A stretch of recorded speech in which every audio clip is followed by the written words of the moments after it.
Hello, welcome everyone to our webinar series, Everything on the Table, Reimagining Our Global to Local Food Systems. So excited to have you all joining us today. If you're just now tuning in with us, we go ahead and ask you to open that chat and let us know where you're watching from. I'm Kristen Uhlenbrock. I'm the director at the Institute for Science and Policy, a project at the Denver Museum of Nature and Science. And we are really thrilled that you have joined us today for the third and final episode in our webinar series here. We could have not have done this without any of our great partners, so I want to take a moment just to recognize and thank them.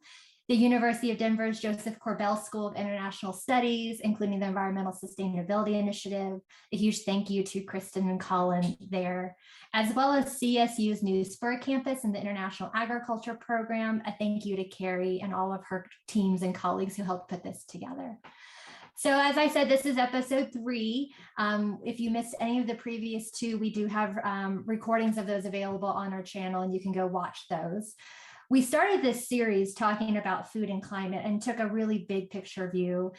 We started talking about the global food system and how climate change is impacting production. In our second episode, we took that a little bit further in depth, and we looked at the interconnectedness of both food and climate as it impacts livelihoods, including migration around the globe. Today, we're going to bring this down very local here to our own backyards in Colorado, and we're going to talk about food and our food landscape here in Colorado. We're going to be talking about impacts and adaptation as we're looking at a changing climate, as well as how all of our local food system comes together and produce. We have some amazing producers, restaurateurs, and all kinds of great experts joining us today. So let me introduce our guests and turn this over to them. I'm thrilled and glad to be joined by Eugene Kelly as our moderator and our host for today. Eugene is a professor at Colorado State University. He'll be leading us through a discussion with a number of panelists. We have Matt Chandra, who is co-founder of Tocabe Restaurant, which specializes in contemporary American Indian cuisine. It is really good if you haven't been there. We also have Julie and John Ott joining us. They are part of a multi-generational family at James Ranch in Durango, Colorado, where they focus on regenerative and sustainable practices. We also have Nicole Rose Marino joining us. She is the executive director of the Southern Plains Land Trust, which she helped co-found. And Brad Udall, who is a senior water and climate research scientist and scholar at Colorado State University. So we have a really great lineup today. For our guests who are joining us, just a quick reminder, we do want you to stay engaged in today's conversation. So you can ask any questions of our panelists in the chat. You just go ahead and open that up. We've got eyes on that. If you're watching us not on the Zoom platform, whether you're on our YouTube or Facebook, you can go ahead and ask questions into the comment feature. We'll work in some of these questions into the discussion to the best of our ability. And I give my little apologies here at the beginning, which is we often don't get to everyone's questions, but we do really love to see them, and we'll try to get to as many as possible. So thank you for joining us. Let me turn this over to Eugene to kick us off on our discussion. Hi, Eugene. Thank you, Kristen.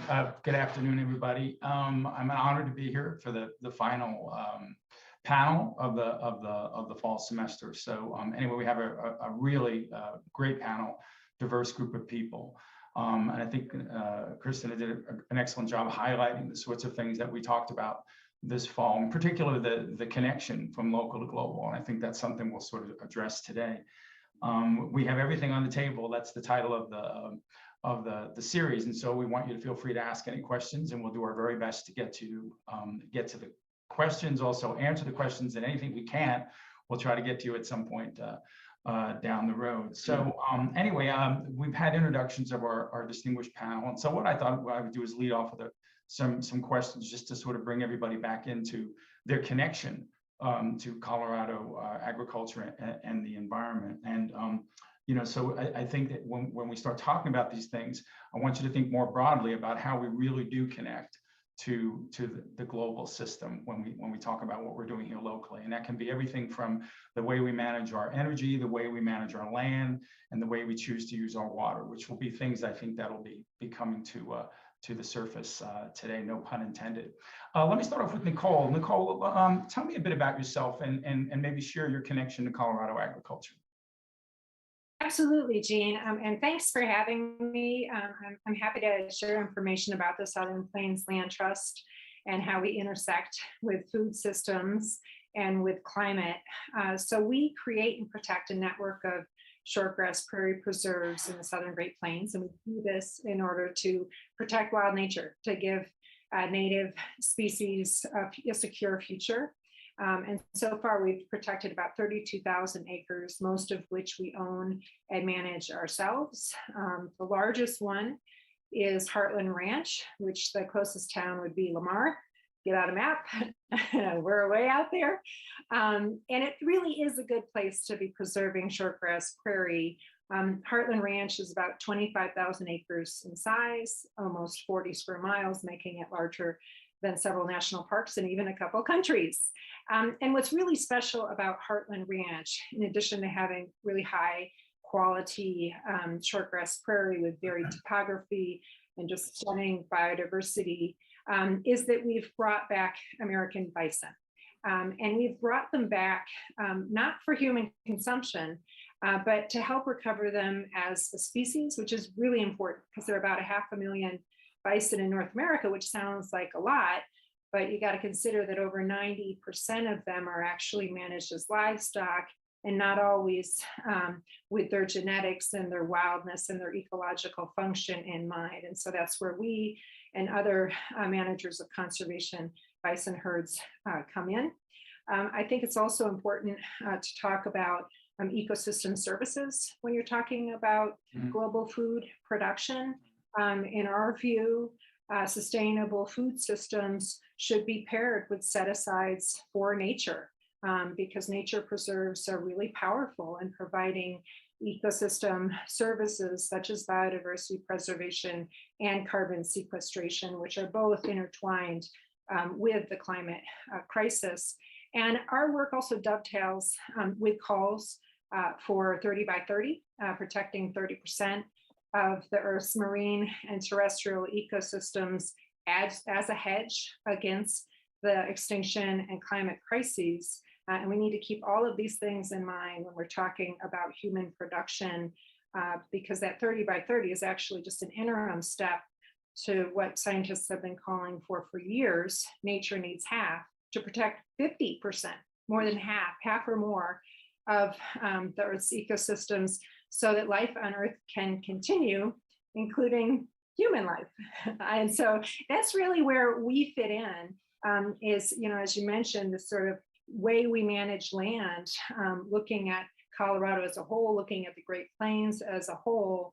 Only about 1% of the Great Plains has actually been preserved, and compare that with this call for at least 30% by 2030. And it makes you think we better get busy in establishing and enlarging preserves that are for ecosystem function. And just one more thing, since this is a CSU-led production, I want to compliment CSU and the Colorado Natural Heritage Program on the development of the Conservation Data Explorer. Codex is a vanguard approach to valuing ecosystem services, and they've come up with some amazing valuations, the annual return of protecting wild nature as it speaks to the climate crisis. Thank you. That's great, Nicole. Thank you. And just for context for the viewers, that we're talking about the eastern portion of the state, the southeastern portion of the state, which was severely impacted by the Dust Bowl, and so it's a really critical area ecologically and both agriculturally. Let's jump over to Brad. Brad Udall, maybe tell us about yourself and the connection to Colorado agriculture. Sure, Gene.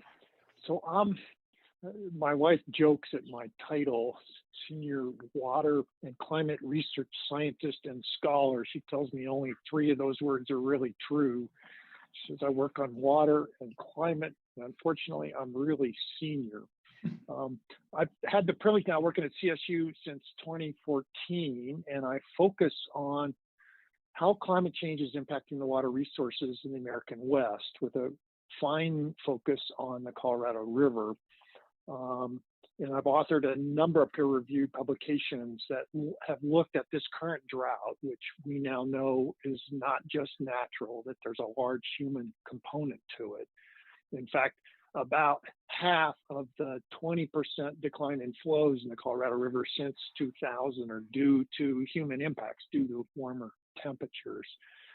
I used to work at the other university, at the University of Colorado. I worked there for 10 years, and I really have enjoyed being at CSU because of its connection to the ag community. And I never really understood land grant institutions until I got to CSU, and it's been fabulous because I get to connect with the extension folks.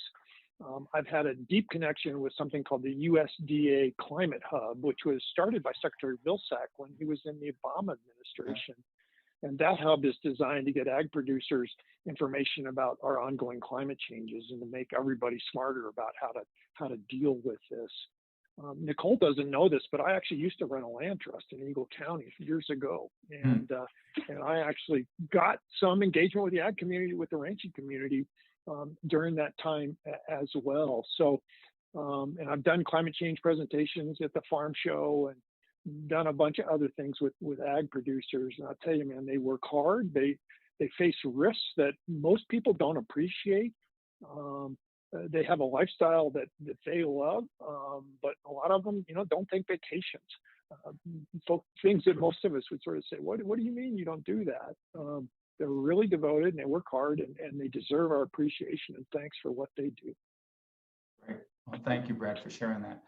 Let's jump over to Julie and John Ott. Maybe share, your connection to agriculture, and tell us where you're speaking from too, so we can sort of get a geographic sense of where you guys are. Yeah. Okay, we are in Durango, Colorado, just north of Durango, on your way to Silverton. And the story of our situation is that my parents came to this beautiful mountain valley in 1961, newlyweds, wanting to start a large family on land, didn't really know what they were doing. And eventually they had 5 children, and 4 of us are here on the ranch now, and my father. And we are all very, very committed to keeping the 400 acres in agriculture, regenerative agriculture. And so you can imagine there's been a lot of years of evolution of where we are today, including just getting all the siblings back. John and I were the first to come back 31 years ago. And so we were the ones that worked with my parents to determine that we wanted to keep the ranch in agriculture versus building a golf course. And that was on the table. Actually, it was far down the table, the golf course was. And then we were introduced right about that time when John and I came back, we were introduced to holistic management. And that changed everything. We went to a couple classes, and my dad, who was the patriarch for so many years and had all those hard decisions on his shoulders of how to keep the land and what to do, all of a sudden saw another format of how to make decisions with the entire team, including grandkids, spouses, certainly.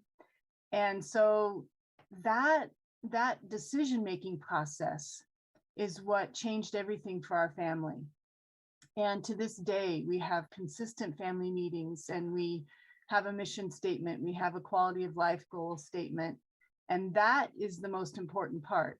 The forms of production, how many animals are you going to run? What kind of industries are you going to do, whether it's dairy or pigs or chickens?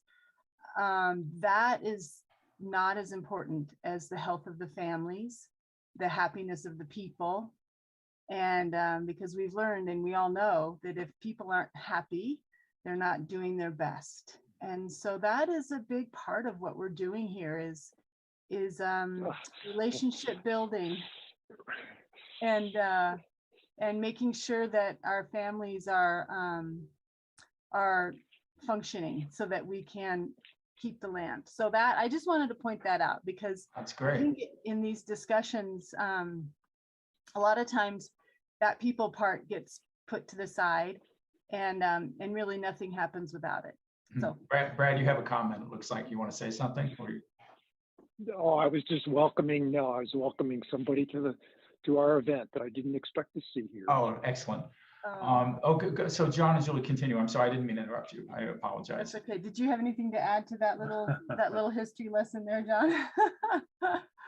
No, it's been an evolution, certainly, and hard work to get where we are today, but yeah, our connection goes deep here in Colorado. That's a really great way to display it. I mean, the concept of the environment has changed over years since I've been at CSU, and we now know it begins with the home, community, and family. So, you're a real big part of the environment, right? So we need to sort of be able to Exactly. address those, absolutely. And so that's kind of where that segues into where we are today. Right.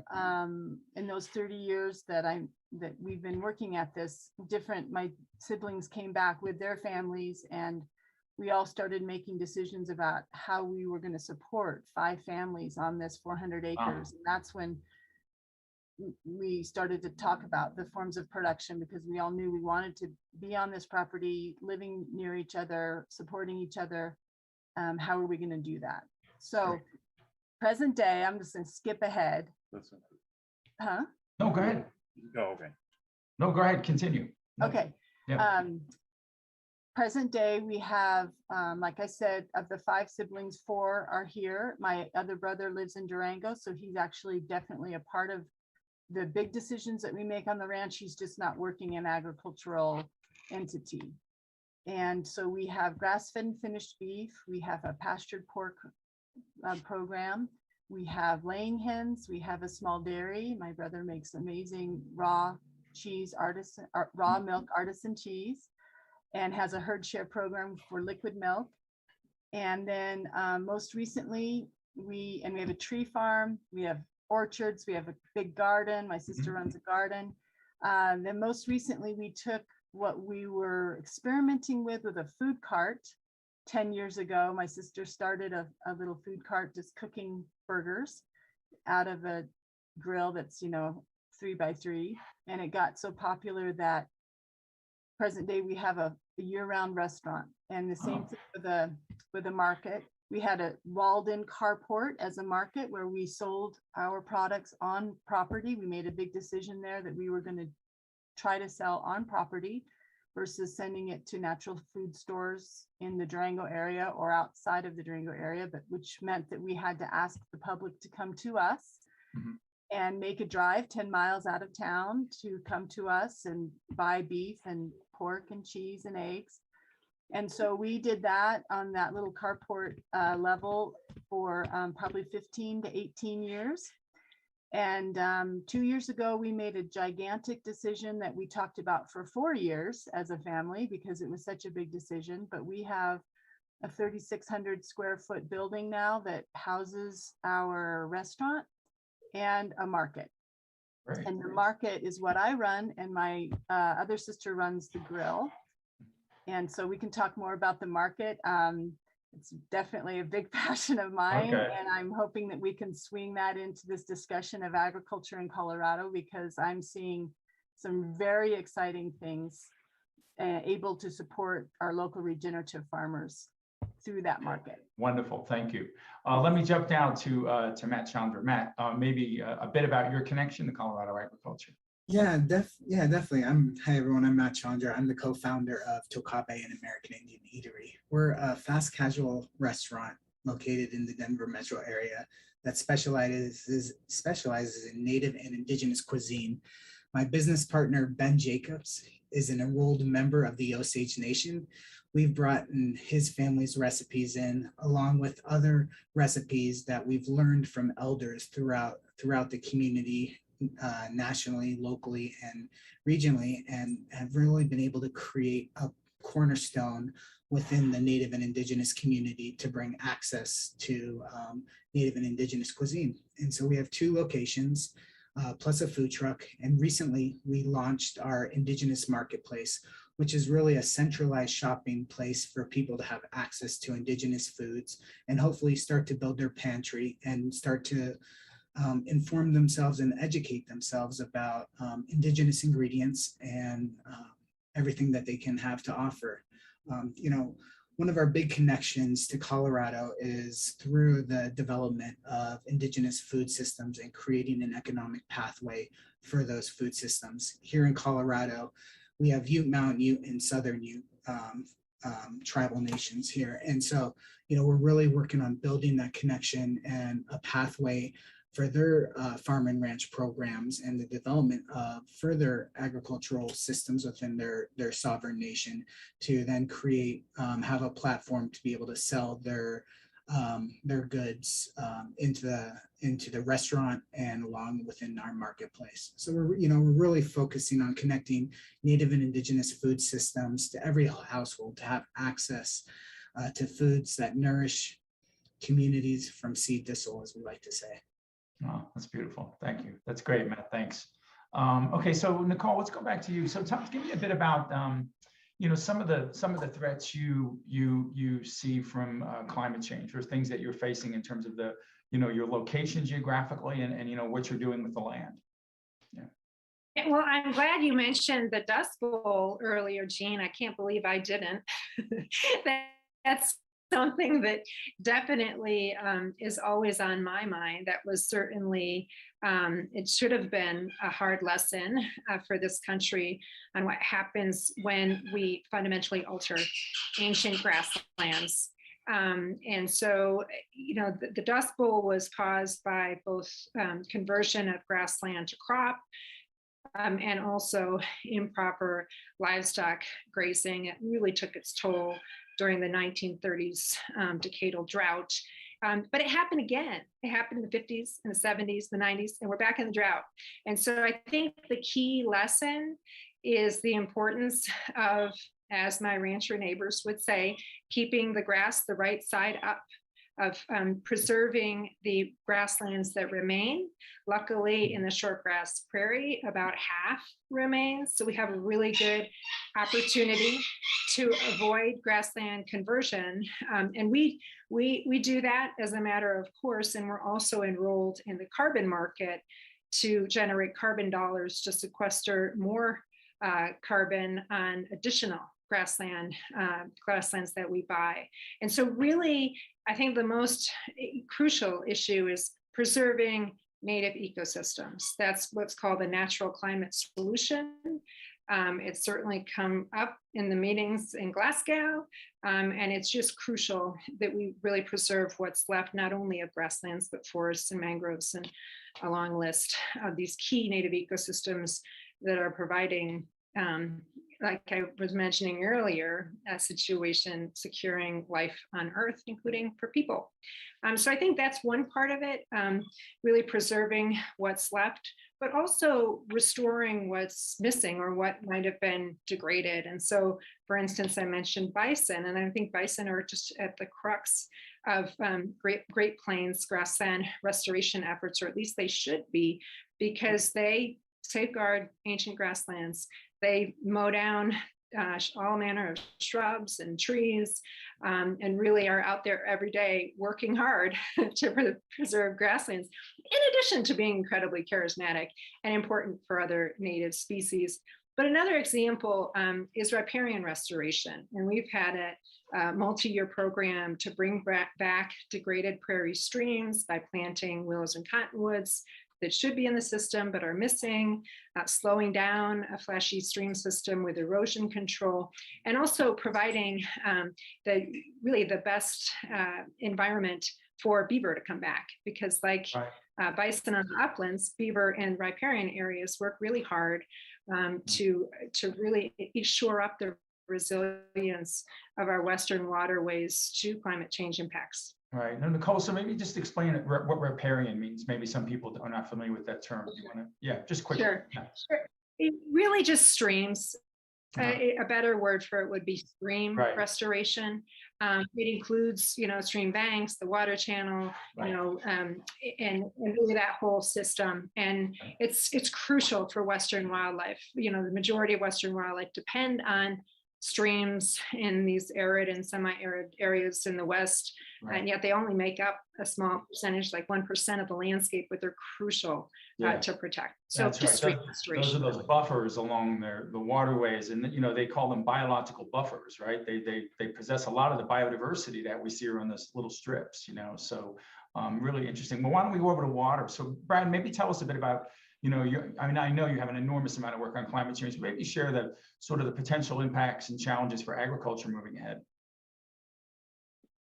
So climate change is water change effectively. I mean, I've been saying this for years.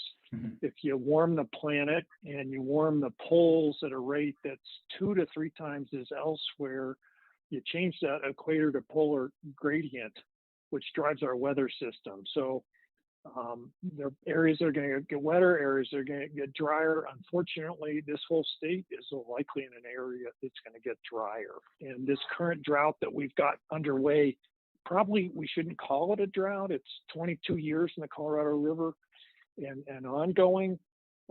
Climate scientists are starting to use the term aridification, the long-term warming and drying. And so not every year is going to be warmer and drier than the previous one, but that's certainly the trend. We're seeing declining snowpacks. We're seeing runoff that occurs 2 to 4 weeks earlier, more rain and less snow, higher temperatures, obviously, including in places in the Colorado River Basin over 2 Celsius, so close to 4 Fahrenheit if you're out in Grand Junction. The springs are warming especially quickly in places. We're seeing drier soils, obviously severe fires that those of us in the Front Range have got to experience the bad air quality that comes out of it. And we think storm tracks are moving northward. That helps make this state more arid, shorter winters, and even this notion of mega drought. So all kinds of challenges are embedded in what I just said. A lot of it comes down to using the water resources we have as wisely as we possibly can. And again, some years will be okay and some years not so good. And I also say within this state, you see really specific regional differences. So at times, the Northeast corner has actually done okay over the last 20 years, but the Southwest is not. And that's a worry that I've had for a very long time, that the Southwest Four Corners area will dry out and warm up proportionately more than elsewhere. There are really good climatological reasons to think that this should occur, and in fact, we are seeing it. And in fact, I recently did a little, quick and dirty look at the San Juan River. It's down not 20% like the Colorado River as a whole, but 30%. Wow. And if you're on the Dolores, for example, it had a really not great year this year. So, there are tons of challenges out there. We do have some tools, and so not all hope is lost, but boy, we're going to get to rethink a lot of things. All right, thanks. John and Julie, just maybe some comments about impacts of climate change or things that you're seeing in your land and in your operation. And Brad's points are so well taken. What we focus on is how are we engaging in the water cycle? Mm-hmm. And so the big thing is to slow things down, and so capturing water, avoiding runoff, so no impermeable surfaces, no bare ground, all those are huge factors, and there's a lot of evidence of ranchers and farmers in our area and in North America where that's an effective tool. If you can avoid letting water run off and use it to its best potential, you build resilience, and so that's a giant step. And so we've focused on that in the last 35 years to try and sequester carbon in our soils so that they do hold water more effectively. And so it just kind of slows down the whole thing. Brad's point about the runoff being earlier and earlier, it's concerning for sure for us, because a lot of our water is through irrigation. And so we need to figure out how to best use it. And we've also been schooled over and over again that you just have to assume whatever you're doing in a natural biological environment, what you're doing is wrong. And so you have to monitor and look for those warning signs and act, because it's crucial to be humble when you're dealing with natural environments. Right. Okay. And finally, Matt, I'll just sort of turn to you. You're sort of at the other end of the supply chain. I'm just curious in terms of the sort of the threats or sort of, are there real impacts of climate change on just sort of your connections and your business and things? Yeah, definitely. They're significant, as everyone already illustrated before me here today. everything that was mentioned and things that we didn't get to, really affect the safety, security, and access to food. And so that's something that is a huge concern. I think, with temperatures rising, soil erosion, crop variety is going to have to change. And that's going to affect how restaurants plan their menus, right? How we as consumers of food is going to just change, right, in our daily life. And our eating habits and patterns are going to be really different. And so, the concern for us, within the Native and Indigenous community is, what's the security and sovereignty of those food systems look like if there's not access to water rights, if we don't have the technical resources within the communities to help combat and further accelerate the ability to change on the fly. And so, those are just, some of the main immediate concerns that, tribal members and community members have relayed to us about what they see on the ground. Great, thanks. Okay, so what I think we'll do, we're getting tons of questions. So I think I'm going to sort of roll through some of those, and we'll try to get to as many questions as possible and make this a sort of get some of the audience is chomping at the bit in terms of trying to get some questions in on you guys. So I'll pull off a few right now that are just sort of general off the top, and then we'll go back to finishing up some other comments from the community. One of them is here's an interesting one. What is done with the waste farmers produce and growers experience? And is there a way for organizations that feed school children, et cetera, to effectively plug into that chain? So that we're talking about food waste. And I was wondering if maybe, I guess, John and Julie could probably comment on that, or even Matt, in terms of what, are these things that you worry about in your businesses and your operations? And, are there things that you guys can do to address some of those things? Well, that's a great question. And you always look for opportunity when you're in agriculture. And from the get-go, we've worked with a lot of microbreweries in Durango. We get their spent grain to feed our pigs and chickens. We get food scraps, kitchen waste, not food waste, but actual kitchen scraps from, gosh, I don't know, we're working with 5 or 6 restaurants in Durango now, where we use that for our chickens and pigs. Mm-hmm. And so it's a giant issue. And so we're doing what we can to engage how we, what makes sense for the restaurants. And recently there's a new, what's it called? Farm to compost or table to compost. Yeah. Right. So there's a new composting business here in Durango, and they are signing people up like crazy and composting household food waste. So it's and then that goes back into farms, and it's great. I'd also like to point out that in our restaurant and in the market, but mostly in the restaurant, we are buying really high quality food from the local farmers, and expensive. For us to go to a poultry producer in Durango and buy their chicken is 3 times the amount of money that it costs to get it, even if it's organic. Yeah, it's incredibly more expensive to buy pumpkins and chicken and all these things that we are buying and selling in our restaurant. And Matt probably can attest to this too. So once you make that kind of final financial commitment, you are going to use every little bit. There is no waste. My sister's buckets that go to the chicken are very small. Everything's used to make broths, and the skins of the pumpkins become, I don't know what she does. She works really hard to make sure that she gets every little penny out of her investment. Yeah. And I mean, I think that, the earlier discussions about food waste, if, this is really a global issue, and there are different levers, right? And in the less economically developed parts of the world, waste is at the field level.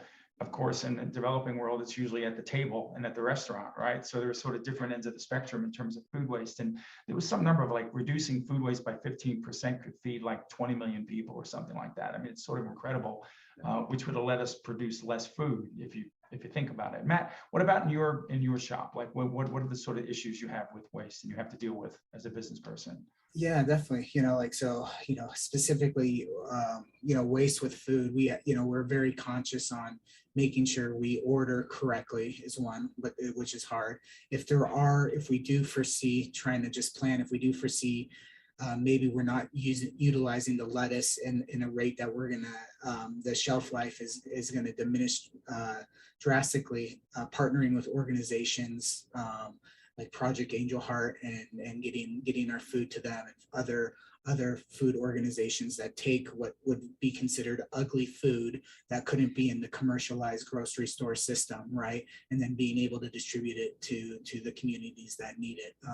Another thing from a waste standpoint that we would like to see is being able to recycle our gray water, right? I mean, we try to use a lot of high energy efficient appliances, but like our dishwasher, I mean, that water can easily be used to flush toilets, right? So reducing those barriers that we can recycle appropriate gray water and put it into appropriate uses would really help reduce our impact, that we have within the system. Right. Yeah, we have the question on here. Why haven't we hedged against climate change, at least with increased water storage in Colorado? Brad, maybe that's one of the questions from the audience in terms of, maybe comment on that and maybe give some perspective. Yeah. Yeah, so great and appropriate question, but really difficult to answer, I think.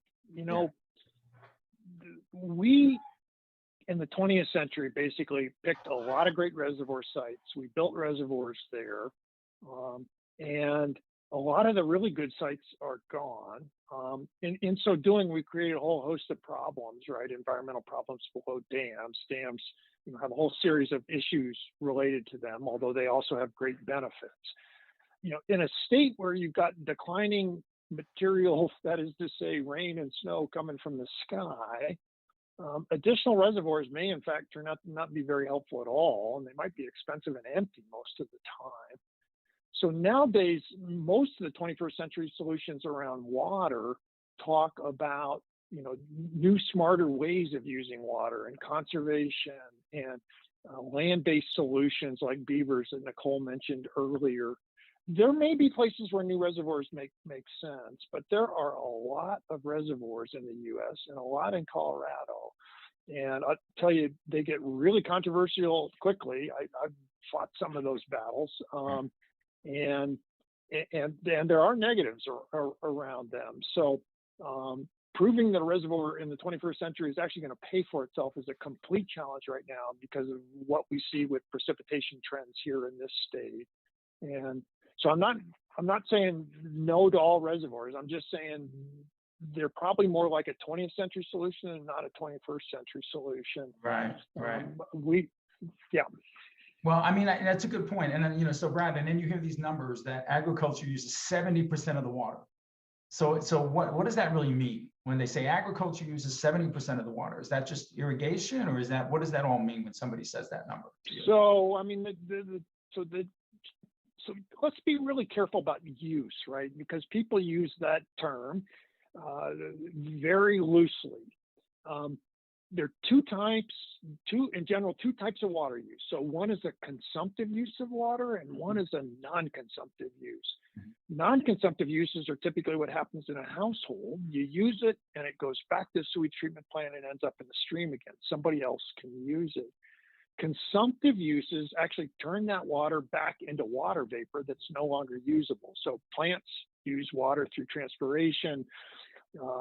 If you water your grass, that water, turns into water vapor effectively. Most of that water, believe it or not, gets used to cool plants. A little bit of it gets turned into hydrogen, split off into hydrogen that joined with carbon that builds biomass. Right. So 70% of the water, typically that's a consumptive use number in this state, and the remaining 30% is either used by municipalities or by industrial purposes or through evaporation. Reservoirs actually in places evaporate quite a bit of water. So and we shouldn't be surprised. This is the number that occurs worldwide in basically arid areas. there's far more land than there is water in arid areas. Arid areas can actually be great places to grow stuff because there's great sunshine all the time. And so effectively, historically, all the water that wasn't being used by municipalities got put to use in ag. And that's why you have such a big number like that. Great. Okay. Let's go down. We have a couple more questions here. Oh, here's a one. This will be for our producers here. In the climate crisis conversations, why is animal agriculture very rarely talked about? Data shows that animal agriculture is number one producer of greenhouse gases. And if we eliminate animal agriculture, we'll reduce land ag use by 73% in the United States. What's being done to lessen the impacts of animals?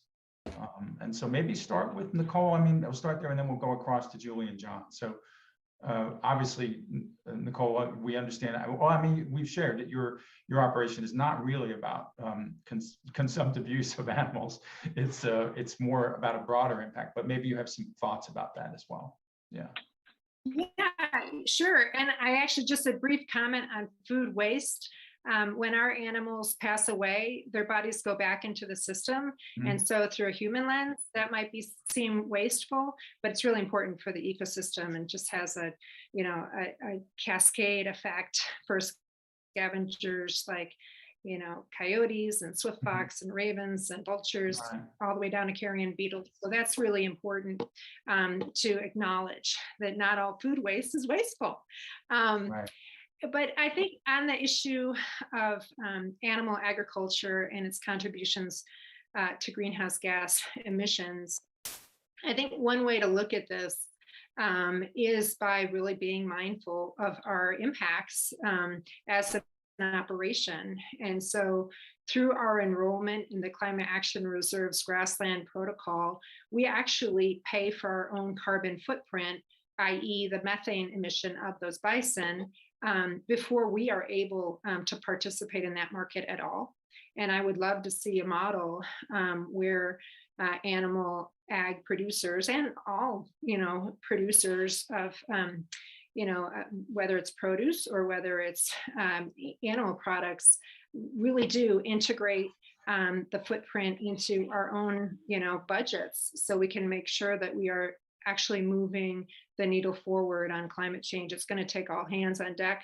We're happy that we do that at the Southern Plains Land Trusts, and I think more and more producers are getting involved in the carbon market, and so that equation is really built into most good programs. Okay, Julie and John, you guys you obviously have animals as a part. Well, you have a highly integrated system, but your animals are a key part of your system. Maybe talk a little bit about how you manage animals and, in terms of I think you used the word regenerative at one point. I was just curious about what were you communicating there?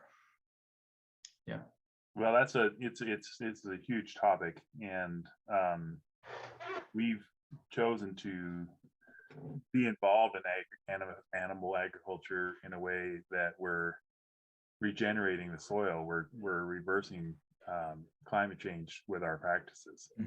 And so it's a real opportunity for the public, and Matt's, I'm sure, on board with this, that we need to educate our community customers as to what they're getting. There's a lot of outfits out there like American Grass Fed Association and the Quivira Coalition and Holistic Management International, the Savory Institute, have a lot of good information about how animal agriculture can reverse the effects of climate change. And the industrial agriculture that's prevalent is a big part of the problem. And that's where those scary numbers come from. Right. Yeah. So Julie's she's dealing with a regenerative question constantly. So maybe you can talk about that. Well, if you think about how nature works, the earth was created with animals on it. And if you are not going to synthetically fertilize a crop, then you need to fertilize it with something else. And to think about an integrated ecosystem where you are managing your animals so that they are your fertilizer, and you don't have any any impacts on there besides what nature does naturally, then it is incredible to watch it happen. I mean, the proof of this has been proven a lot. So any kind of research into that is exciting. The other point that I know I learned, there's a TED talk that Alan Savory did a while back that rocked the world. And he points out on there, and I'm not sure if my percentages are right, but something like 95% of the land on Earth cannot be cropped. I mean, you can't farm it. It's too steep, it's too rocky, but you could run a herd of goats up in that land and do what Nicole is witnessing with her bison and use that animal impact to improve that grassland. Don't let them camp out there and overgraze those plants, but manage that herd. And then you get this incredible diversity of grasslands that is native to that area. And you get a protein that doesn't need much to sustain really healthy people. So it's exciting to see if we can just do what nature does, right, and do it well, and maybe keep portion sizes down, right, in our diets, right, and not have to have a burger every meal, or just let's just pay attention. Yeah, well, I mean, I think that's a really great question, the person who asked this question. And I think, that it's very clear that the numbers show that this is a part of the agricultural system where there can be improvement and efficiencies. And I think what you're talking about are sort of really looking into, I think at CSU, we're really sort of taking a hard look at sort of being able to, get animals back on the land and create efficiencies in operations and the use of water. And of course, we're all concerned now about methane production and the generation of CO2. So, the push to have agriculture move to a zero carbon footprint, the livestock industry is an area where that, potentially has huge benefits if that could be done. Matt, there's a question here I thought I would just throw in. So somebody said, are there food choices we could be making in terms of our impacts on climate change? I was wondering if you guys in your business talk about that, or do you have, sort of preferences and maybe share a bit of that with us? Yeah, definitely. Yeah, I think, like anytime, let's from a restaurateur, right? Where it's a complex, right? So you have to, at the same time, you walk this fine line of you have a business and you also are trying to be responsible, right? And so as Americans, we eat too big portion size, right? So, and we choose to a lot of times get our animal protein from a commodity side of things and not looking at our local ranchers and our local farmers, right? So we keep on feeding into the feedlot mentality. So, looking from a diet side of things is really center of the plate being vegetables and produce, right? And then looking at responsibly regeneratively raised animals from an animal protein side, right? And so just really trying to shift that conversation, right? And then it's a huge consumer education piece of it, of, when you're trying to make that shift over of how to reduce your portion size, right? And be more responsible. And it's about quality over quantity, right? About that meal and the memories and the impact it creates over just having to be overly stuffed and full, right? So it's that balance, and it's a complexity when you get to, being a restaurateur, and how do you manage that all. Right. There's some more water questions here. Hang on a second. Brad, here's one that I think you sort of keep up on most of the stuff. It says, now that there is sensor technology using artificial intelligence, can it be used to help reduce water use and improve crop quantity? So something about technology now, Brad, in terms of on our landscapes and in our water systems, maybe. Yeah. Yeah. Let me just say I appreciated the sensitivity around that discussion about animal ag. Yeah, me too. all these discussions around climate change, it's got to be done respectfully. We're talking about people's livelihoods. Mm-hmm. Nobody got in this to be a bad person. Right. And we need to figure out, how to move forward. and have discussions like this about it. Right. Right. You know, ranchers are hardworking folks, so let's just, I think you're right. I mean, that's a really important thing. I mean, you know, that I had an experience with a colleague of mine, John Foley, and we were sitting across the table from people that were sort of anti-animal agriculture, and I'm sitting there with the Livestock Association on my left, and I look across the table and say, hey, look, nobody here is going away. We just need to really figure out how to work together, and we know that we can solve these problems. They're not impossible to solve.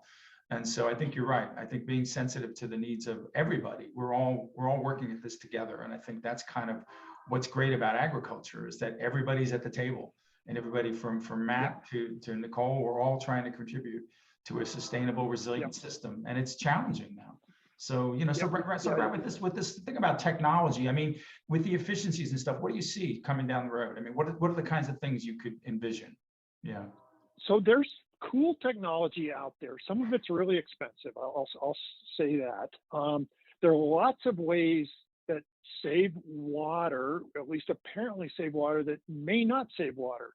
So, you know, things that we think about, like high efficiency irrigation techniques, drip sprinklers. There are certain ways to flood irrigate that's actually more efficient than just running water over fields kind of indiscriminately. There's timing that can be done. This all can save water, but you really need to be careful about it, because what has happened historically, believe it or not, is that many water efficient techniques actually lead to more water use. I know it's kind of hard to believe that, but water efficiency techniques oftentimes remove two constraints to water use, one human and one plant. So let me explain this. So if you put in like a beautiful drip system, every plant is going to get the right amount of water.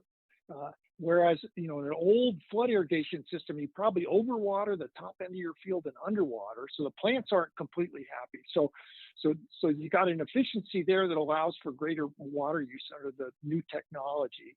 And the other thing is, most of these systems, you flip a switch if you need more water. Whereas under an old flood irrigation, guess what? You had to get out there with your wading boots on, and there's a labor constraint on it. So what we've learned in Colorado here is, by all means, pursue these efficiency techniques, but our state engineer is really eagle-eyed to make sure that they aren't an excuse or way for people to actually end up increasing their water use. And I mean, drones, and I mean, there's all kinds of great technology out there being used to figure out consumptive use and crop water requirements and the like, and they can be used. They're expensive, and oftentimes, I mean, you talk to ag producers around the state, it's a difficult business to be in, and oftentimes they don't have the funds to buy new technology. Right.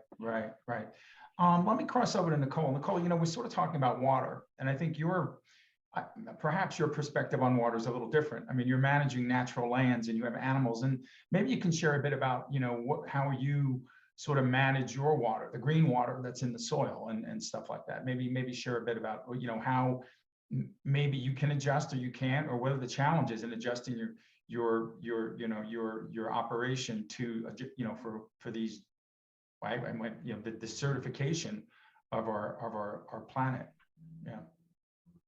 Yeah, so actually our water use and the use of new technologies dovetails in that we have remote cameras set up on many of our stock tanks so that we can make sure everything's going okay. And if there's excessive, you know, if the water's overflowing the tank, we can make adjustments as necessary.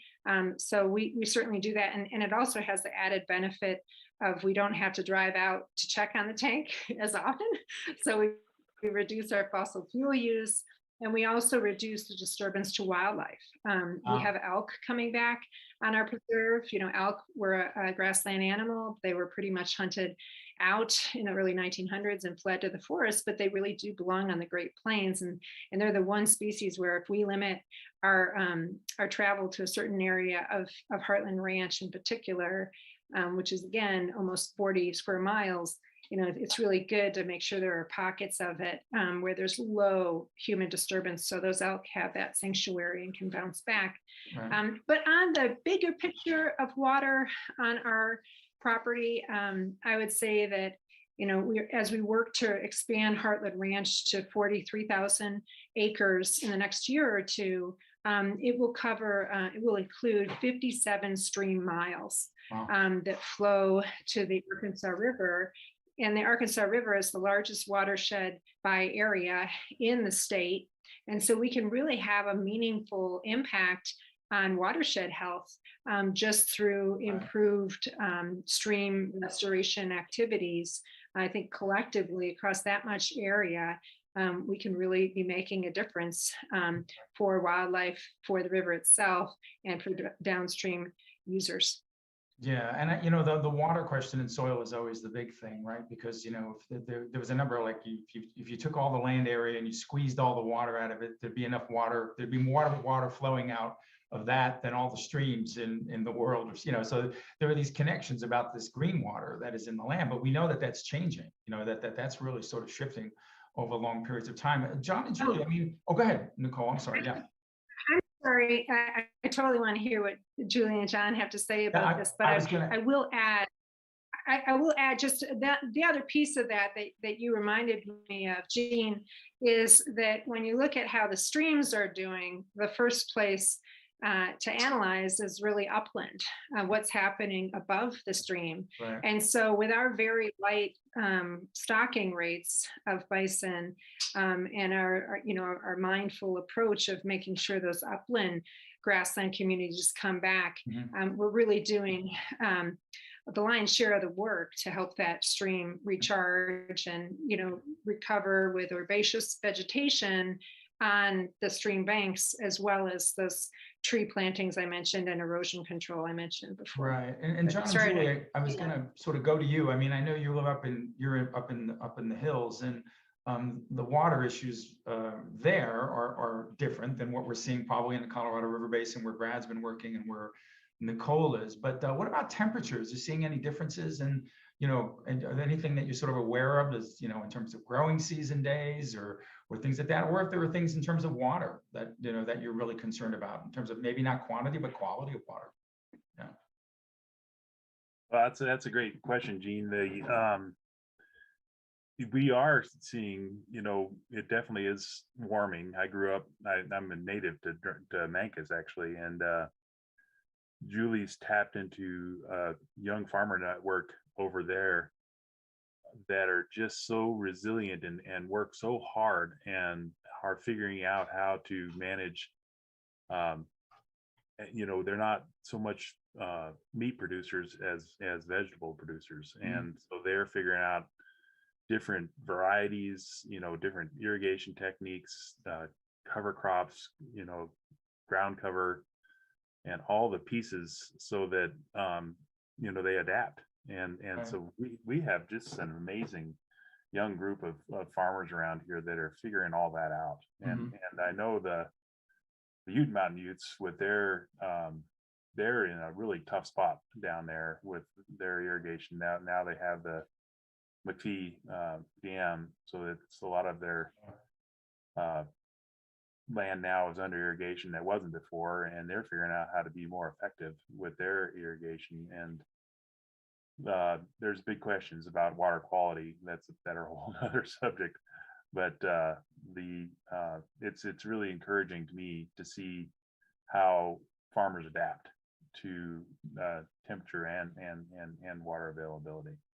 It's hard, but there's a lot of great people out there figuring it out. Another example would be the San Luis Valley with Rocky Farms. You guys heard of him? Rocky sure, is kind of Brendan, famous. Yeah. He's done some amazing things with cover crops and keeping that water cycle present. I mean, they're having trouble with their aquifer in that whole valley, and he just did an about face and said, we got to do this different. And he's been proving it year after year, and that's where we get all of our potatoes right. for our grill. Right. We do a fried fingerling potato, and I think thousands of pounds of potatoes are coming from that farm all the way over here to Durango. Here we go. So what happens on these panels, just to warn you guys, is that we start having celebrity panelists, And so now there are questions coming in directly from Matt. So I'm just going to go ahead and go right to Matt on this question. It says, Matt, are there any recommendation on food sources for buying bulk for school districts for Colorado grains, for example? Yeah, I mean, I I would didn't look mean at. to embarrass you. Yeah, I no, just- no, you didn't embarrass me. That's fine. I'm no celebrity. I'm no different than anyone else. I would look at the Colorado grain chain from an opportunity to see local grain producers here throughout our state.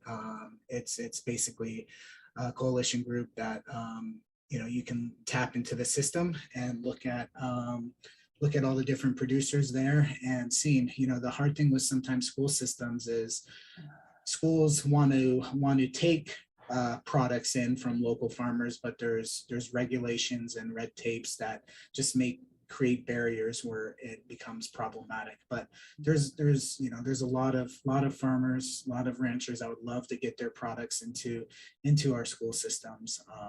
But Colorado grain chain specifically for grains is a good one to start with. Great. Okay, so now I'll just there are a couple of questions that are sort of offline, and I'll try. Brad, do you have any idea how much irrigated land we have in Colorado?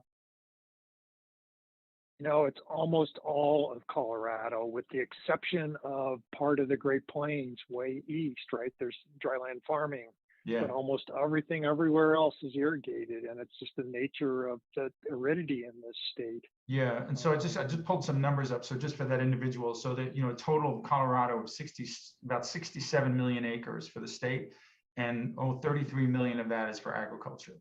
So that it's almost half of the state, some form of agriculture, and that's divided up between dry lands on the east, irrigated, right, managed pastures, and then woodlands, of course. But the largest chunk of that is rangelands, about 24 million acres in rangelands. You have that, Brad?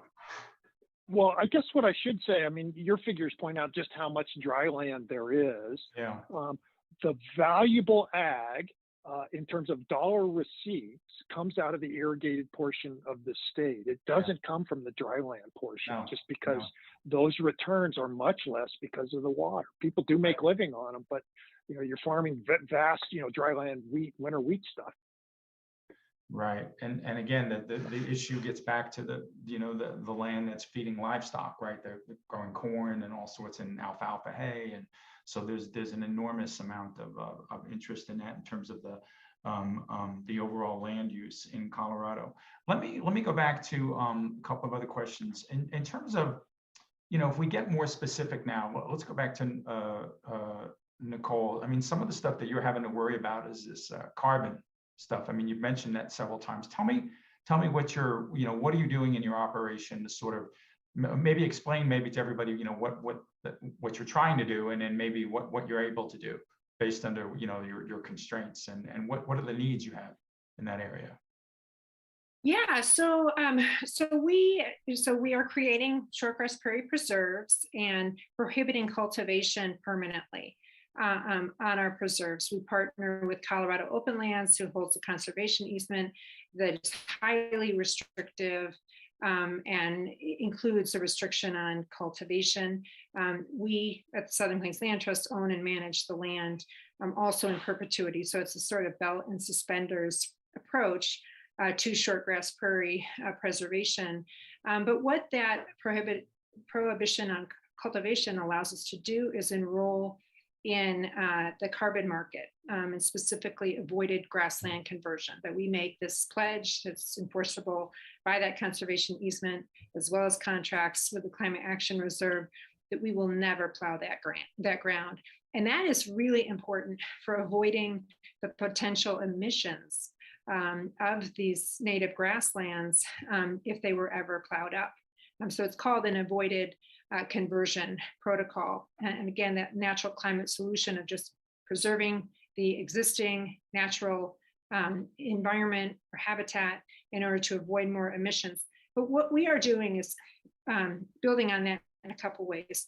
One is every carbon dollar that we generate, we allocate to acquire more grasslands to sequester more carbon, which creates this delightful feedback loop where we're really moving the ball forward in terms of the climate crisis. And we also have, a sustained and intentional effort to put dollars into the local economy. So we are helping to revitalize really a struggling southeastern Colorado economy. The poverty rate's 3 times the state average. So we're doing a lot of good in that regard.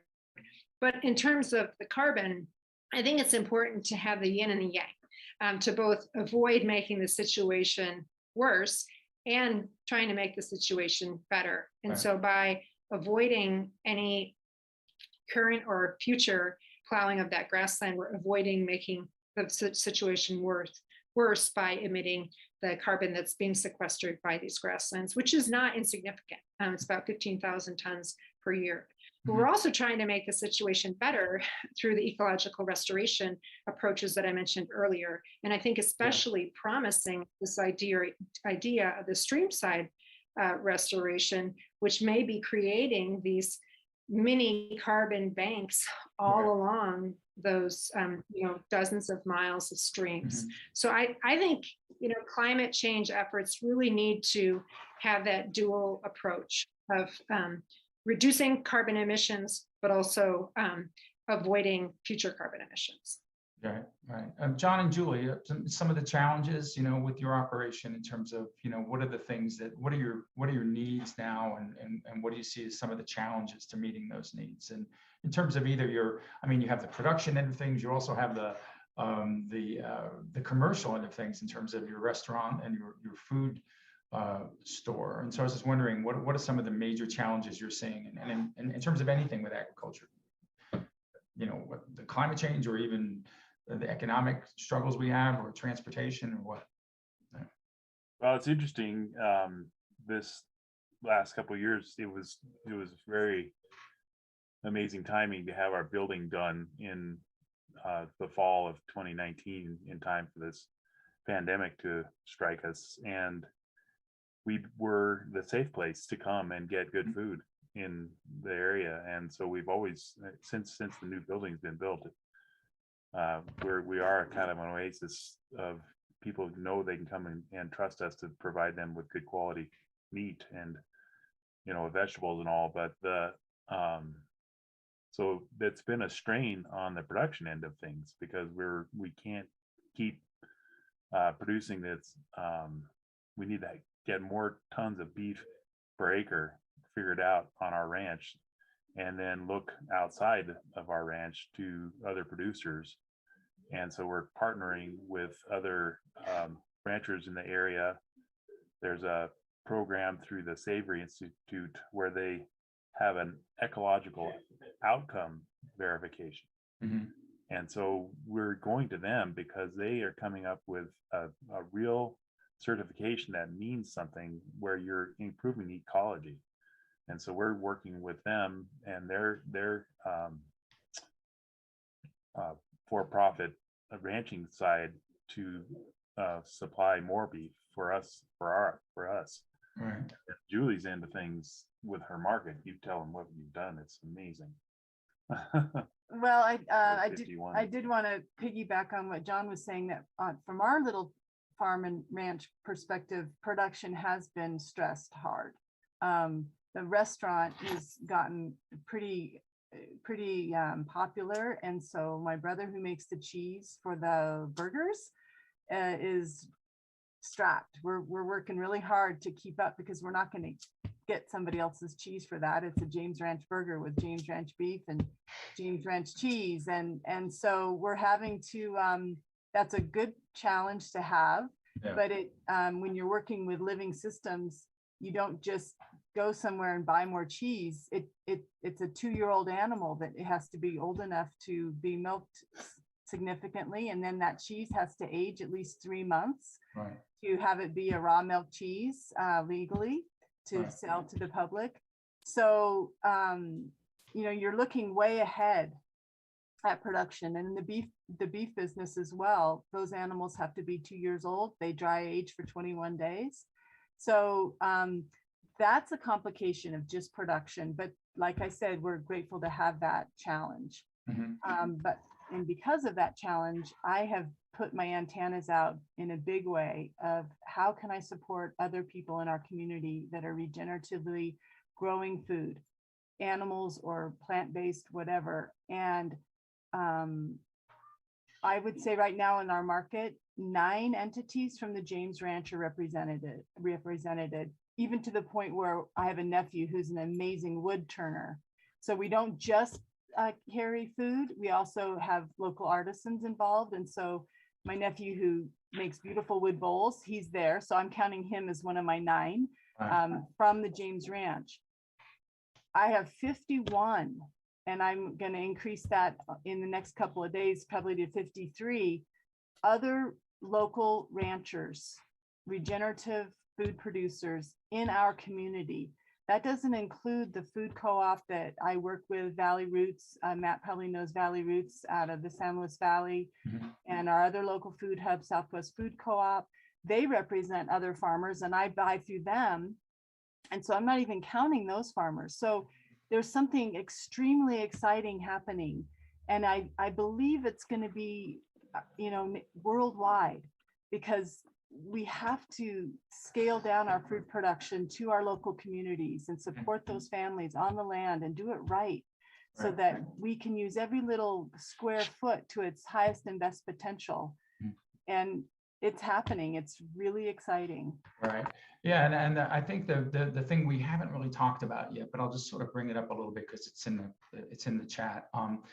So if you look at the numbers that I talked about before, they were national numbers in terms of agriculture uses 15% of 70% of the water, I think we said, Brad, or something, and we broke that down. I think you did a great job of that. About 50% of the land, in the United States is toward agriculture, a large portion of that for animal agriculture. And energy is kind of interesting. About 15 to 20% of the energy used in the US is for food production or for agriculture. And that's sort of an interesting number, because one of the questions that this is the prelude to the question is, somebody said, I'm curious about agrovoltaics, and if CSU is planning on expanding education, training, financial assistance around that in the future to integrate energy production and food production while we're protecting soils and reducing water needs. So there's the double-edged sword of energy is at the production end, in terms of agriculture, but of course the transportation issues come into effect, and all that sort of stuff. So I'll just address the agrivoltaics because I sort of just know that that's going on. And if you're not familiar with agrivoltaics, for those of you in the audience, what they're speaking of is the use of solar panels actually over plants or associated with agricultural production. So, you can, like, for example, if you had solar panels high enough for animals to graze underneath them, or you could grow crops under solar panels and harvest those. That's what they're talking about. It's really capturing the efficiency of the sun. And CSU is working closely with Colorado School of Mines, CU, Department of Agriculture, and the state legislature. We've actually had requests for looking at piloting agrivoltaic work. We have solar panels up at a lot of our research centers, but the issue is that they're covering land, right? And so people are saying, well, we're taking that land out of production. Well, in Colorado, the opportunity would be to look at land like rangeland or something. We have a lot of that, and if there was a way to sort of integrate solar technology into the agrovoltaic. So there is a push for that. And then creatively using those in places like the San Luis Valley, where you have pivots, those circles that you see in the ground, and the corners could be used to put solar panels in those things. So anyway, so that's one aspect of to answer that one question, so we can cross that one out. Matt, I was wondering, the way you source things, do you worry about that in terms of the energy cost in your business, in terms of, you seem to do local sourcing, but do you have to sort of worry about transportation costs and things with what you're doing? Yeah, oh, for sure. Yeah, so one of our big ethos, is native first, local second, right? And so we because we have to spend money, and for part of our mission driven is, if we have to spend money, how can we spend that money in the communities that we represent, right? And so, historically, indigenous foods are dried and preserved, right? There's a whole other side of it, but so sometimes when we have to go get wild rice from Red Lake Nation up in Minnesota, that's a pretty significant travel, right? And there is fossil fuel. And so how do, you know, for us, how do we responsibly do that? If we're gonna put a pallet of wild rice on the back of a UPS truck, then along the pathway down to the restaurant, what are 5 different stops that we can make to then pick up other items that we're going to bring into the restaurant and into the marketplace, right? So really trying to combine those trips so they're just not singular trips. We do. And so, yeah, we definitely have to be responsible on that as we, you know, with our vision to grow and expand, we have to be really conscious and intentional about our choices of how we expand because, you know, good, bad, or indifferent, restaurants have a huge impact, right? Just consumption of to-go containers, especially right now with the supply chain being so tight, like not able to get easily recyclable material from a food packaging standpoint, it goes into the waste system, right? And trying to balance that along with a whole other host of issues. So yeah, it's a high energy equipment.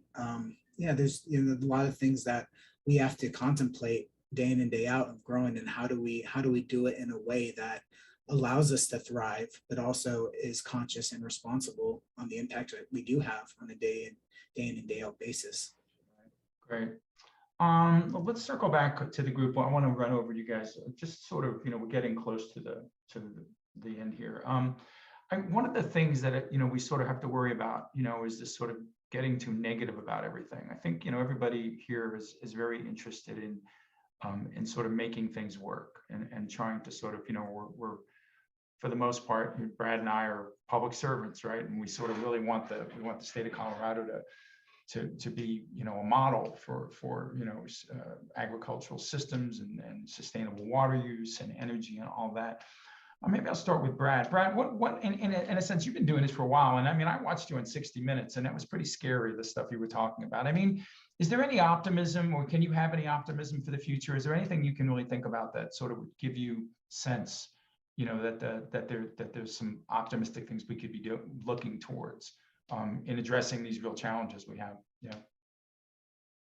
So the climate scientist Michael Mann has a book out that really focuses on what he calls doomerism, which is this notion that we're all going to hell in a handbasket. So let's all give up. Right. And you see it from a lot of different quarters.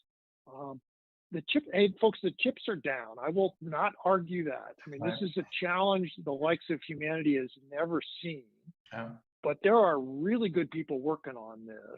Yeah. And I like to think that people will rise to the occasion and figure out how to work together, not separate people, but work together to figure out solutions and to make this planet a better, more enjoyable place. You know, as much of a bummer as COVID has been, there are actually some interesting things have come out of it. You know, frankly, my slower lifestyle, I'm enjoying it. You know, not going to the airport and getting on airplanes. Yeah. Whoever enjoyed that? That was awful. Yeah. And many of the things that we're talking about doing here actually will lead to better lifestyles. Mm-hmm. Big changes, mind you, and we need to get everybody on board. You can't kind of split people out and say, "Oh, you're evil and bad." And, you know, we take everything away from you. That will never work. No. So in the water world, what really gives me optimism is that people now, because of bills that were passed in the legislature, know each other. I mean, the greenies know the ag producers, and they understand what they're sensitive to and where the solution set might lie. Yeah. In this state, people talk to each other. They do. And that's where the solutions are going to come from. Right. Great. Thanks, Nicole. Maybe I'll jump up to you in terms of some. You know, you're out boots on the ground out there in one of the driest parts of the state. So give me some optimistic thoughts about how agriculture is going to sort of rebound from all this. Yeah. Sure, that's easy for me because I'm pretty Pollyanna by nature. But you know, I guess I look at it in 2 parts. The first is, you know, the solution I was talking about is easy. People buy and sell land every day.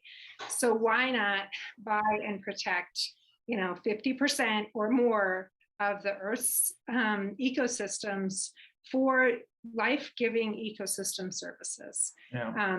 And I never got back to what Codex came up with for the valuation of our project. If we expand Heartland Ranch to 43,000 acres, Codex analysis indicates that that will provide $4 to $8 million worth of biodiversity and climate mitigation services per year. $4 to $8 million. And so I'd really, I'm cheered by what we're doing. It gives me great pleasure to walk on land that's permanently protected, to look at wildlife that's categorically protected, and to know that there are groups and people around the world doing the same thing. And I think it's an all hands on deck effort, and we really need to be putting aside more land for nature. The other thing that gives me optimism is Greta Thunberg. I think that she would be dissatisfied with some of the answers that we've come up with in this discussion. I think she would press us more on emissions from agriculture. I think she would press us more on the carbon market. I think she would press us on the pace at which we are trying to address the climate crisis. And I am optimistic that her and the younger generation are not going to be satisfied with some of these answers, because we know we not only need to act now, we needed to act 3 decades ago. So we had really better step up to all of these challenges. And I like something I think, John, you said, which is always presume you're doing something wrong and monitor to figure out how you can improve. And I think we as a species need to be doing that vis-a-vis the earth. Right. John and Julie, maybe some comments about, I mean, you're living up in heaven up there, up in the mountains. So tell us a little bit about some optimism you have. Well, I think what I wanted to share was that, like Brad, the pandemic made us all back up a bit and look at our lives. And what we are seeing is that people started to ask really important questions about their food buying choices and their lifestyles. And so when we as a species start asking those kind of good questions, things are going to progress in a good way. I believe. I've been witnessing it every day. People come in and they don't even know what grass-fed and finished beef is. And they'll just say, what is this? And that's a great question. And let's keep asking questions. Where does our food come from? And how does my dollar make a difference in the world and my spending dollar? So we're witnessing that every day. And I love the books that we have in our market. I try to find books that are helping us understand our ecosystems better and how our decisions make a difference. And we're witnessing it all the time. And I also wanted to mention one fun idea that, again, it's just, I think one of our biggest challenges is educating the public. The American public is so used to having really inexpensive food. And so for them to say, wow, I have to spend that much money on a piece of meat, that's an education process. And once they understand what they're doing, then it's a no-brainer, because they are like, wow, that's really nutrient intense, and I'm supporting this and all the things that go into that. And so that's our biggest challenge, is how do we educate people quickly and efficiently. And one quick example is that every Thursday night, the restaurant is doing an event called Gather. And we have 2 guest speakers that are food producers that come and that are part of the dinner. And if you were to buy a ticket, a portion of your ticket goes to gifting that food producer their dinner that night. And that's kind of a fun thing for them, because they are really hard workers. And then also they share their story. So the first night we had some farmers from the Mancos area. They had terrible water this year. They had a grasshopper infestation. They worked really hard and lost a bunch of crops, and they shared their story with this group of people. And it was soul affecting. People really got it. They never heard that kind of thing. They didn't understand how hard it was to raise lettuce. Lettuce is something you just go get. Yeah. at the grocery store. So, Dry onions. and the gophers and all the, the root crops, Yeah. gophers are terrible. Yeah, yeah. So when we start to do little things like that in our communities, or we're getting people connected and having each other understand each other's perspective and stories, things are going to change. And that gives me a lot of hope. Great. And Matt, maybe a bit of optimism. Yeah, definitely. As Brad, Nicole, and Julie and John have stated, I'm very hopeful because these conversations are happening pretty much every corner of the world and almost in every household. It's front and center day in and day out. So there's really no hiding from this conversation.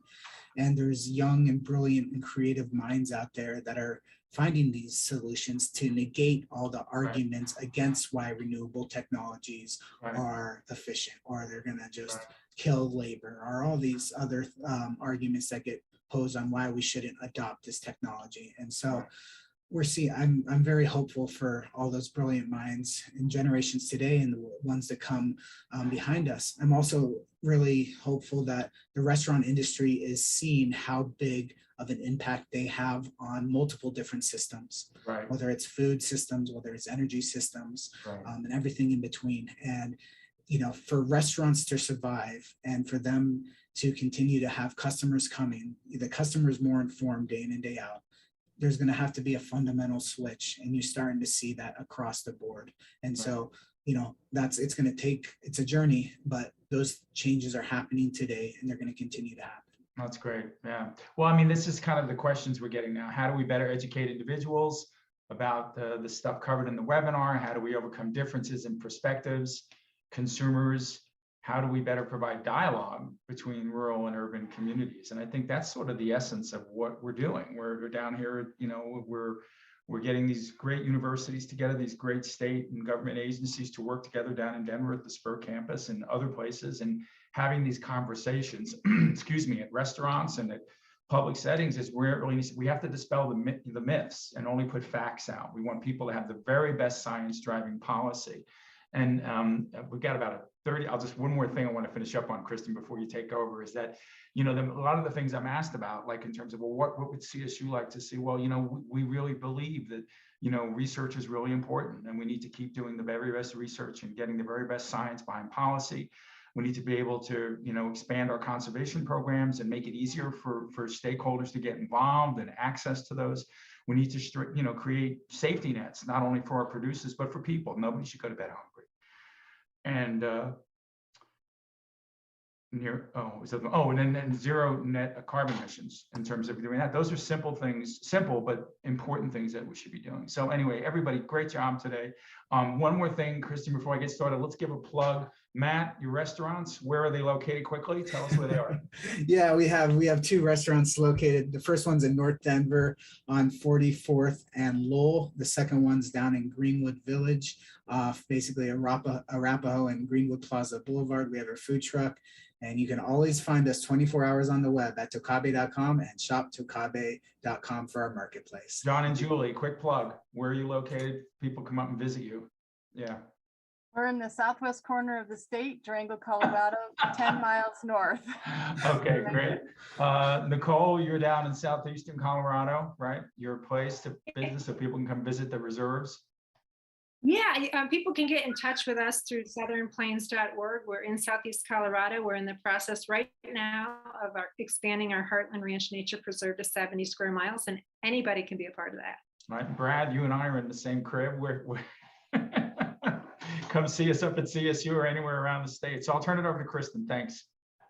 Thank you all. Gina, I was actually wanting to see if you had a 30-second hopeful thought. You gave us some really thoughtful solutions there, but what's your hope? Well, I think this is important. The conversations are really important. And I'm more about, I'm optimistic. I think science can usually fix most things. And I think we just need to start to believing in science and trusting the science and making sure that our policies and the way we use land has good science behind it. And that's what I would like to see. And I'd really love to see, I love seeing agriculture in our primary education programs, and a lot of you are already doing that. So I'm optimistic in a sense that, we're talking to each other, and never before have we had these conversations around agriculture and food. I remember 40 years ago, Brad and I talking about climate change, and that's sort of gone down this road. But we can't afford to do that with agriculture now. We need to get on the ball, and that's what I'm excited about.